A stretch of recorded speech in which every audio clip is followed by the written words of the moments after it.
Okay, ngayon guys, ang gagawin natin ngayon guys, check engine. So ang problema nito, umaandar naman siya pero meron siyang check engine. So i-start natin. So makikita nyo guys, naka-off na yan, in-off ko, then on natin. Yan. So i-start natin ang makina. Pag walang lumabas dyan ng mga nag-a-appear, o especially ito hindi siya na nawala, ibig sabihin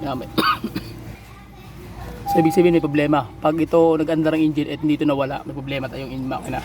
So start natin guys.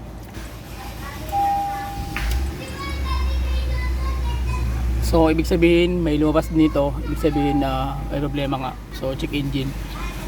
So check emission system, ibig sabihin lumabas agad. Low fuel, yun ang problema. Sorry, inobo ko guys. Okay, so emission ang problema, and then low fuel. So okay, so yun ang problema niya.